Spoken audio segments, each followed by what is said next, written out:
At my daughter's funeral, my best friend called me greedy. She said it loud enough for the whole church to hear. Her voice cracked with fake outrage, carrying across the foyer where people still held their programs and dabbed their eyes. I had just asked her a simple question, a polite question. I'd pulled her aside near the guest book table, touched her elbow gently, and asked if she could send me the accounting for the GoFundMe when she had a moment. That's all I said. How dare you ask about money at your own daughter's funeral? Jenna's eyes went wide. Her hand flew to her chest like I'd slapped her. She looked around the room, making sure everyone was watching. You're so greedy, Claire. Lily isn't even buried yet, and you're counting dollars. The word hung in the air. Greedy. People turned to stare. I saw Linda Patterson's mouth fall open behind the welcome desk. I saw David, Jenna's husband, shift his weight and look at the floor. I didn't scream. I didn't cry. I just stood there in my black dress and looked at her. And I remembered something. 3 days earlier, I had called the payment processor myself. Not because I suspected anything, because the hospital bills were due and I needed to know how much was there. The woman on the phone had said the account had been closed and fully withdrawn. I'd assumed it was a mistake. I'd assumed Jenna had moved the funds to a different account for safekeeping. I hadn't asked her about it at the funeral. I had only asked for the accounting, and she had called me greedy in front of everyone I knew. I didn't argue with her. I didn't defend myself. I looked at her for a long moment, then I turned and walked back to my seat in the front pew. I sat through the rest of the service with my hands folded in my lap. People came and hugged me afterward. They said kind things. Jenna had already left with David. That night, after the last guests had gone home and the casseroles were stacked in my refrigerator, I sat down at my kitchen table and called the payment processor again. It was 11 o'clock at night. I didn't care what time it was. "Hi," a woman answered. I explained who I was. I explained that I was the beneficiary of the memorial fundraiser for my daughter. I said I needed the complete transaction records. All of them. If this story moves you even a little, I'd be honored if you'd consider subscribing to Revenger. Sometimes the quietest people in the room have the longest memories. The woman put me on hold. When she came back, she said she would email me a PDF within 24 hours. She sounded nervous. I thanked her and hung up. I waited. At 7:58 the next morning, 2 minutes before I expected it, my phone buzzed. An email from WePay. I opened it on my laptop. The PDF loaded slowly, line by line, 73 transfers. Every single one dated between the day the fundraiser launched and the day before Lily's death. Every single one routed to the business account of Luna & Company. Total amount withdrawn, $47,300. Every penny. I read the list 3 times.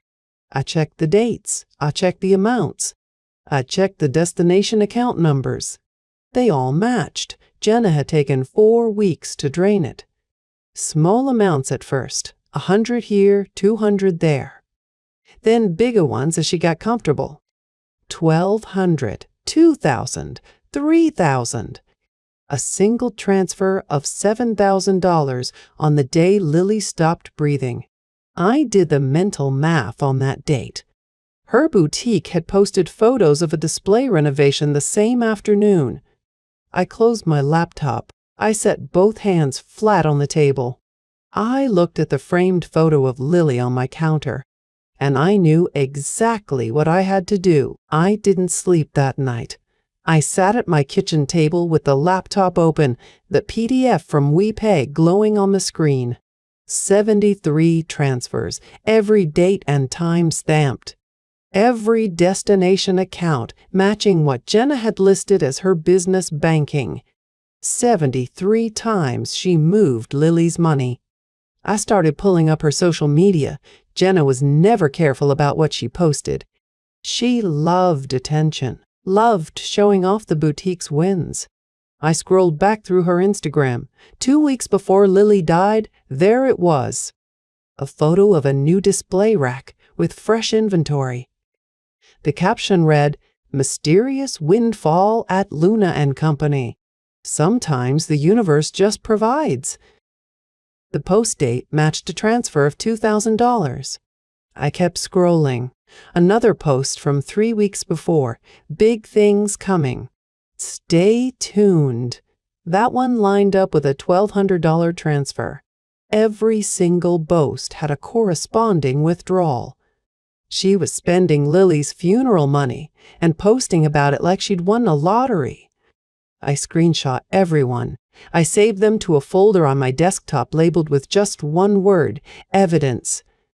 The next morning, I drove to Pacific High School for a different reason entirely. I parked across the street from campus and watched the front doors. I wasn't there to confront David. I was there because I knew Jenna used his school computer sometimes. She bragged about stopping by his office during her lunch breaks. I texted David, "Can I meet you for coffee today? Need advice on something." He replied within minutes, "Sure, I'm free at 30:30 at Brew and Bean. I got there early." I sat in the corner booth facing the door. When David walked in, he looked tired. Principal's job, maybe? Or maybe living with Jenna was already wearing him down. He slid into the booth. "How are you holding up?" "A day at a time," I said. That was true enough. We talked about nothing for 10 minutes. School stuff, weather. I asked about a student I taught last year. He answered absently. Then I shifted. "David, when Jenna set up the GoFundMe, did she use your computer at home?" He frowned. "She used mine once or twice because hers was being repaired." "Why?" "Just curious," I said, trying to piece together how she tracked everything. He shrugged. "She had access. Didn't seem like a big deal." That was all I needed. That night, I called Mark Chen. My brother-in-law had mentioned him months ago at a family dinner. Forensic accountant, quiet, thorough, the kind of person who noticed the one number that didn't line up. "Mark, this is Claire Mitchell. My brother-in-law gave me your number."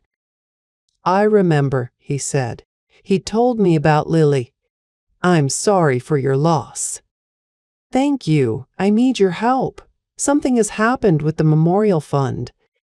"Tell me everything."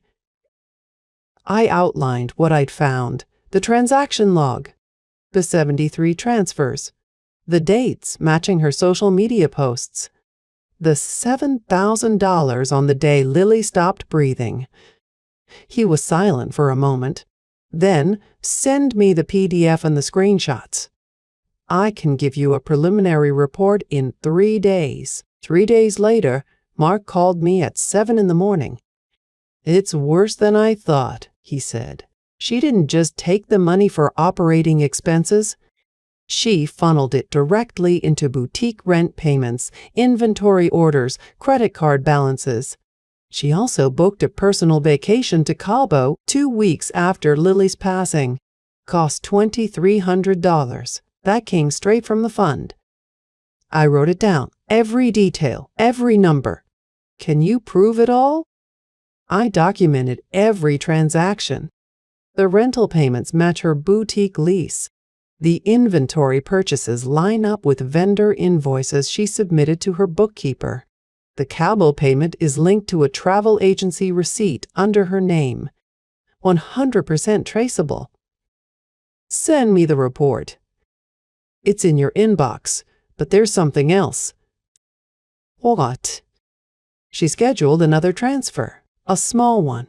$200. It was set to process tomorrow morning. She didn't know I could see the pending transactions. I opened the report as he spoke, page after page, itemized, time-stamped, signed in Mark's neat digital stamp at the bottom. "Mark, I don't have words." "Don't need them," he said. "Just use the evidence." I hung up. I read the report front to back twice. Then I called my lawyer, a sharp woman named Diane, who had handled my mother's estate. Diane, we need to talk. I have a fraud case. $47,000 stolen from a memorial fund. And I have every receipt. She paused. Jenna Hartwell? Yes. I've heard rumors she's been spending. What do you have? 73 transfers, a forensic accountant's report, and a pending transfer scheduled for tomorrow. Claire, that's a criminal case, not civil. You need to go to the prosecutor. I know. Bring me everything. I'll draft the complaint by Friday. I opened my front door and stepped onto the porch. The air was cold and wet, Pacific Northwest spring. I looked down the street toward Jenna's boutique. The lights were on. She was still there, still spending, still believing I was too broken to notice. Tomorrow, that pending $200 would try to process. I closed my front door and locked it. And I smiled for the first time in a very long time. The rumors started small. I heard them from Linda Patterson first. She called me on a Tuesday evening, her voice shaky and apologetic. Claire, I don't know how to say this, she said, but Jenna's been telling people you have a drug problem. She says you wasted the GoFundMe money on pills. I set down the glass of water I was holding. Drug problem. She says you've been struggling for years. That Lily's death just made it worse. She told the ladies at church you checked into rehab last month. I'd never taken a prescription painkiller in my life, I said. Not even after my C-section. I know. I'm so sorry. I just thought you should know. I thanked her and hung up. Then I opened my laptop and typed the date into my evidence folder. April 1, 2024. Not a joke, not even close. Over the next 48 hours, I heard the rumor repeated 4 more times. A woman from the PTA called to offer her sympathy, then gently suggested, I take a leave of absence. My neighbor left the casserole on my porch with a note that read, We're praying for your recovery.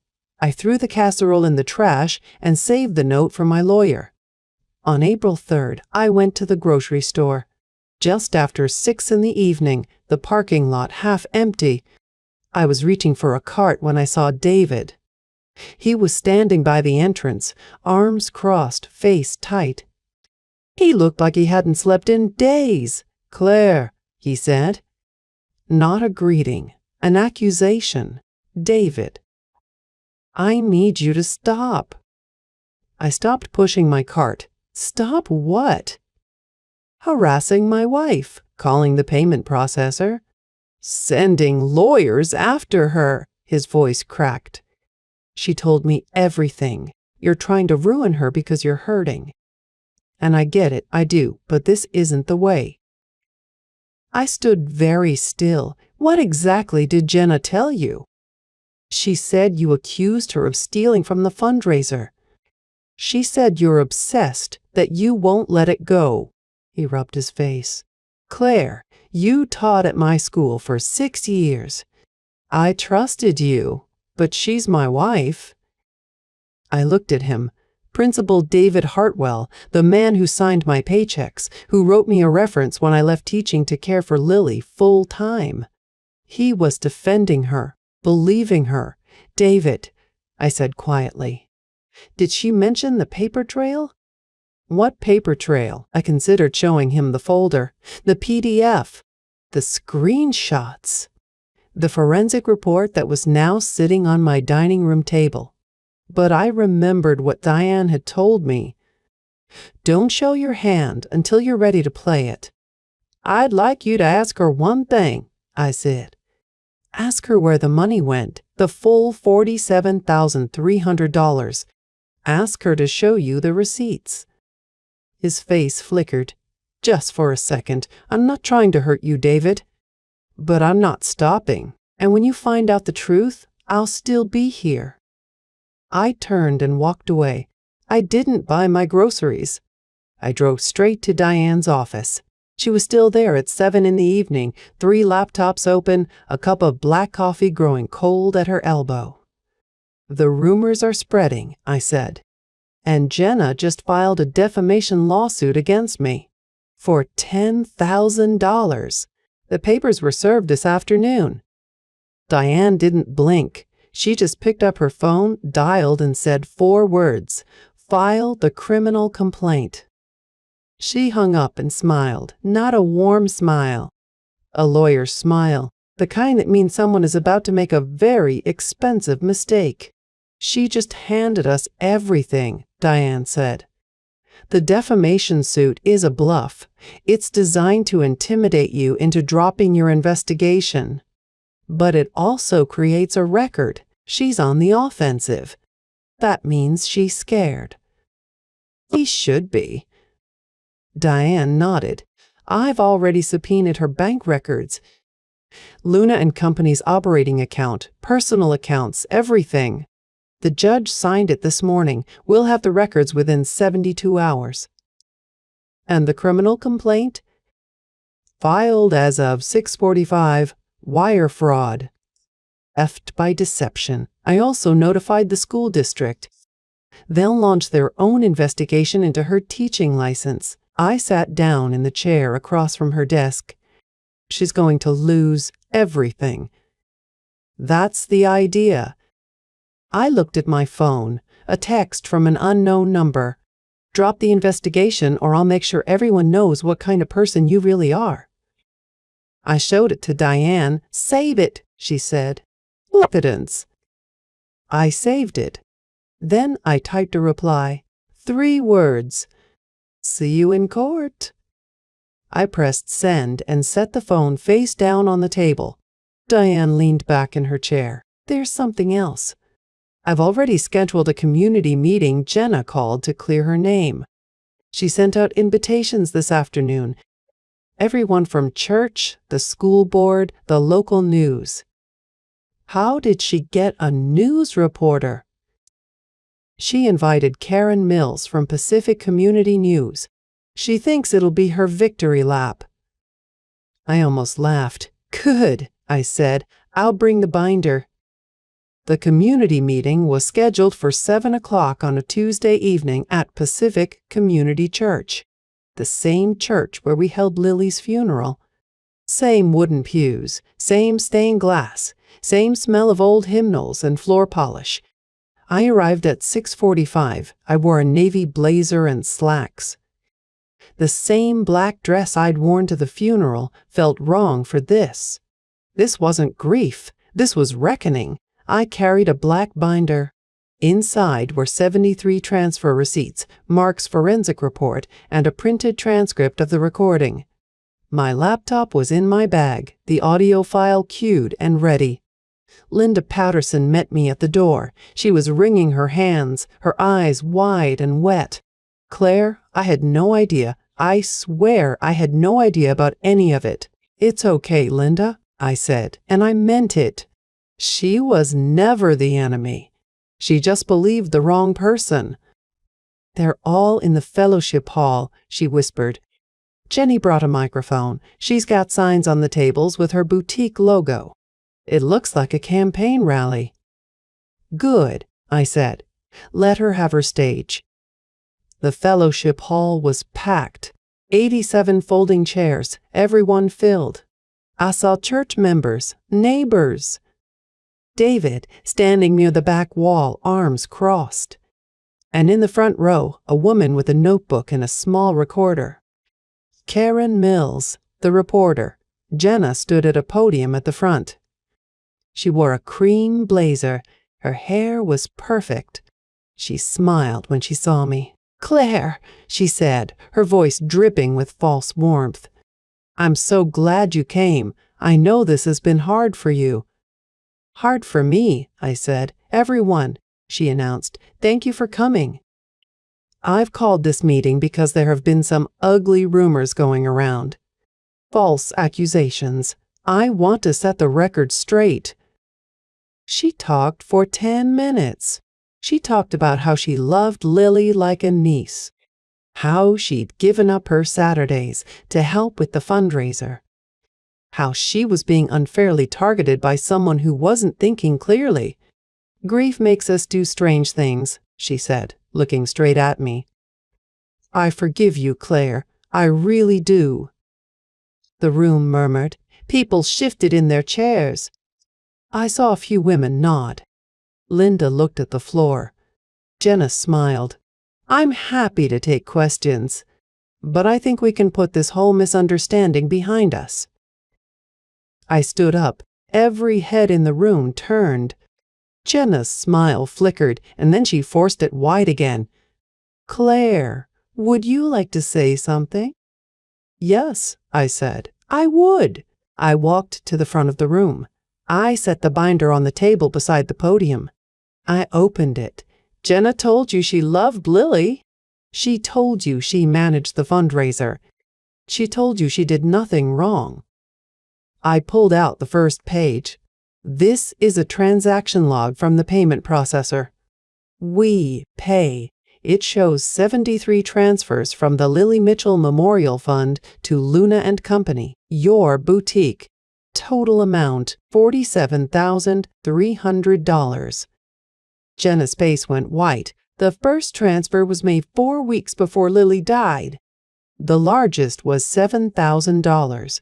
That one was made on the day Lily stopped breathing. I pulled out the second page. These are Instagram screenshots. Your posts. The first one, "Big Things Coming," dated 3 weeks before Lily died. On that same day, a transfer of $1,200. Jenna's hands gripped the podium. The second post, "Mysterious Windfall at Luna and Company," dated 2 weeks before Lily died. On that same day, a transfer of $2,000. The room was silent. I could hear someone breathing hard. It might have been me. I pulled out the third page. This is a forensic accountant's report. Mark Chen. He traced every single dime from your boutique account. Rent payments, inventory, and a personal vacation to Cabo. $2,300. Charged to a debit card linked to your business account. Jenna's mouth opened, but nothing came out. "I have one more thing," I said. I pulled out my phone. I pressed play. Jenna's voice filled the room. She was talking to David. It was the voice memo I'd recorded when she confronted me in the coffee shop weeks ago. "Look, I borrowed it. It's fine. She's too broken to notice." Then David's voice. "Borrowed? Jenna, that's the memorial fund. I'll pay it back. Eventually. Just let me handle it. She's a mess. She won't even check." The recording ended. David stood up. He was staring at Jenna like he'd never seen her before. "Jenna," he said, "tell me that's not real." "David, I can explain." "Did you take it?" She didn't answer. He waited. The room waited. "David, please. It was just a loan." "No." One word. Then he walked to the door. He didn't look back. Karen Mills was writing furiously in her notebook. Her recorder was still running. Jenna turned to me. Her eyes were bright and wet and furious. "You planned this. You brought a reporter." "Jenna," I said, "you are the one who invited her." I closed the binder. "You called this meeting to clear your name." "I just brought the truth." I walked toward the door. "Claire!" Jenna's voice broke. "Claire, please, we can work this out." I didn't turn around. "See you in court." The next morning, 2 detectives knocked on Jenna's door. I watched from across the street as they led her out in handcuffs. She looked right at me. I didn't look away. I watched from across the street as the detectives led Jenna out of her house. She was still in her bathrobe, barefoot on the concrete. Her hair was a mess. She looked nothing like the woman who had stood in the church foyer in her perfect black dress, calling me greedy. She looked at me. I didn't look away. The cruiser pulled away, and I drove home. I made coffee. I sat at my kitchen table and looked at Lily's photo. For the first time in weeks, I didn't feel like crying. Diane called me an hour later. They've charged her. 73 counts of wire fraud. Is 73? One for each transfer. The prosecutor wants to make an example. I asked what happened next. Diane explained the process: arraignment, discovery, plea negotiations. Jenna's lawyer would likely try to minimize her exposure, but the evidence was ironclad. The We Pay records, Jenna's Instagram posts, the forensic report. The recording. She can't talk her way out of this, Diane said. Not with printouts. The arraignment was 3 days later. I didn't attend. Diane told me Jenna had stood before the judge in handcuffs, her voice barely a whisper as she entered a plea of not guilty. Her lawyer asked for low bond. The prosecutor cited the amount stolen and the breach of trust. The judge set bail at $50,000. David didn't post it. Linda Patterson called me that evening. Her voice was shaky. The boutique is closed. I drove past it this morning. There's a sign on the door. What does it say? Just closed. Nothing else. The windows are dark. I thanked her and hung up. I didn't feel triumphant. I felt something quieter, something like certainty. Over the next several weeks, the pieces fell into place one by one. David filed for divorce. I saw it in the public records. Grounds: irreconcilable differences. The date of separation was listed as April 15th, the day of the community meeting. The day he walked out, Jenna's teaching license was suspended, then revoked. Diane told me the school board had moved quickly. A teacher convicted of theft from a memorial fund for a dead child was not someone they wanted in a classroom. The local news covered the decision. The story was picked up by 2 state news outlets and 1 national blog. The scholarship fund was something I had been thinking about since the arrest. I wanted Lily's name to mean something. I wanted it to be attached to hope, not grief. I called Pacific High School and spoke to the vice principal. I explained what I wanted to do. She was quiet for a long moment, then said, "We'd be honored." I set up the Lily Mitchell Memorial Scholarship, $500 a year to a graduating senior who demonstrated kindness, resilience, and academic improvement. I wrote the criteria myself. I wanted it to go to a kid who had struggled, who had kept going when things were hard. A kid like Lily had been. Diane called me on June 10th. The plea deal went through. Tell me. 18 months in federal prison, full restitution of $47,300, 500 hours of community service, and she's ordered to surrender her teaching license permanently. What about the boutique? Closed. She liquidated the inventory to pay the bankruptcy trustee, but the vendors are still owed about $12,000. David is personally liable as a co-signer on the lease. I thought about that. David had lost his wife, his savings, and his reputation. He hadn't taken a dime, but he had married a woman who did.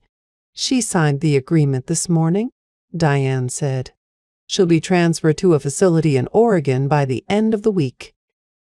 You'll be there at court, I said. Notify me if there are any issues. I will. I received the first restitution payment 3 weeks later. A check from the U.S. District Court, typewritten. Official, $2,042.13. The clerk explained that payments would come monthly for the duration of her incarceration and for 5 years after her release. I signed the back of that first check over to the scholarship fund. On the 15th of June, I stood in the Pacific High School auditorium and handed the first Lily Mitchell Memorial Scholarship check to a girl named Rachel. She had lost her mother to cancer the year before. Her grades had dropped, then climbed back up. Her personal essay was about learning to ask for help. I handed her the envelope and shook her hand. She was crying. "I wasn't. Your daughter would be proud," she said. I nodded. "I think she would." I went home and sat at the kitchen table. The light was golden and warm. I looked at Lily's photo and told her what I had done. Then I sat in the quiet and let myself feel something I hadn't felt since she died. I wasn't okay, but I was moving forward. 6 months later, a letter arrived. I saw the return address. Federal Correctional Institution, Sheridan, Oregon. Jenna's handwriting, blocky and careful. I opened it. 3 pages, front and back. She begged. She said she had learned her lesson. She said she was in therapy. She said she was sorry, truly sorry. She said she had been selfish and scared, and she hoped I could find it in my heart to call the prosecutor and ask for early release. She said she missed her life. She said she wanted to be a better person. I set the letter down on the kitchen table. I didn't pick it up again. Later that week, I donated the letter to the scholarship fund. I enclosed a note. This is a reminder that greed has consequences. Do not pity the thief. Honor the ones who trusted them. The fund manager accepted it. It sits in a folder at the Pacific Community Church, alongside the first application essays from Rachel and the other winners. Lily's name is on a bronze plaque in the main hallway of Pacific High School. It reads, Lily Mitchell Memorial Scholarship, given in loving memory of a child who loved reading, dancing, and the color yellow. I walk past it sometimes. I touch the plaque with my fingers.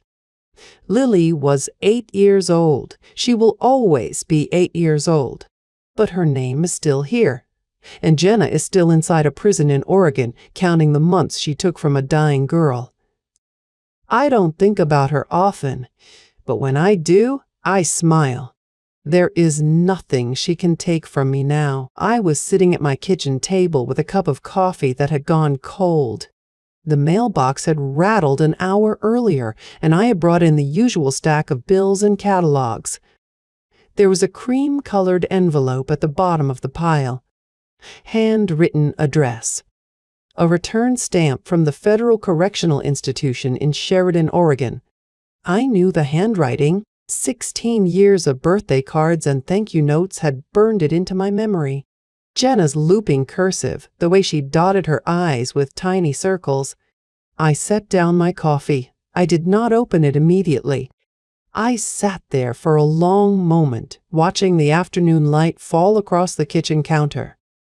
Lily's framed photo was beside me. She was smiling in that photo, missing both front teeth, her yellow sundress bright against the blue sky at the park. I slid my finger under the flap. The letter was 2 pages, single-spaced. The paper was thin and gray, the kind they sell in prison commissaries. Her handwriting was smaller than I remembered. Tighter. The circles on her eyes were gone. She wrote that she was sorry. She said it 7 different ways. She said she had made a terrible mistake. She said she had been desperate. She said the boutique was failing and she could not see another way out. Then came the part I had been waiting for. She begged me to call the prosecutor. She said she had learned her lesson. She said she had found God. She said 18 months was too long for a first-time offender. She said her mother was sick. She said David had abandoned her. She said she just needed a second chance. She wrote, "Please, Claire, you are my best friend. If you call the prosecutor and tell them you forgive me, they'll reduce my sentence. I know you're a good person. You always were. Please." I read the letter twice. Then I set it on the table beside Lily's photo. I looked at my daughter's face, her missing teeth, her sunny smile, the yellow dress I had bought at a thrift store for $11. Jenna had transferred $7,000 on the day Lily stopped breathing. $7,000 from my daughter's memorial fund. On the day my 8-year-old looked at me and said, "Mommy, I'm tired," and closed her eyes for the last time, I folded the letter. I slid it back into the envelope. I did not call the prosecutor. I did not call Jenna.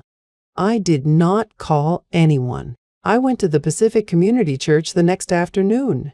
Linda Patterson was at the front desk, organizing the scholarship applications. She looked up when I walked in, her face softened.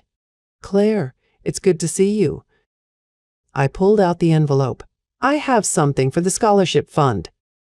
Linda took it. She looked at the return address. She did not ask questions. She is a wise woman now. Grief teaches some people how to be still, and Linda is one of them. "A donation," she said. "A reminder," I said. "Keep it in the folder with the applications, so every student who reads it knows what greed costs." She nodded. She placed the envelope in the scholarship file cabinet and closed the drawer. I walked out into the cold afternoon air. The sky was gray, the trees were bare, it was December in the Pacific Northwest, and the world was quiet. My daughter died on March 10th. She was 8 years old. She loved reading and dancing and the color yellow. She never hurt anyone. She wanted to be a teacher when she grew up. Jenna wanted a store and a vacation and an extra $2,000 for inventory. I walked past the bronze plaque in the main hallway of Pacific High School. I touched it with my fingers. The metal was cold, but the words were warm. Lily Mitchell Memorial Scholarship. Given in loving memory of a child who loved reading, dancing, and the color yellow. The first scholarship went to a girl named Rachel. She lost her mother to cancer when she was 11. She wrote in her essay that reading saved her life. Lily would have liked that. Every spring, a student gets $500 to go to college. Every spring, Lily's name gets spoken aloud in a room full of people who never met her. Every spring, Jenna stays in prison, counting the months she stole. I did not respond to the letter. I did not forgive her. I do not hate her, but I do not forgive her. Some bridges burn down to the riverbed, and you do not rebuild them. But I found peace. It is not peace in the way people talk about it in movies. It is not a sunrise or a choir or a warm embrace. It is a cold, quiet knowing. The numbers did not lie. The records existed, the truths came out. And Lily's name became a light instead of a wound. That is enough. That is everything. Thank you for listening. If this story resonated with you, please like and subscribe for more true stories of justice and healing.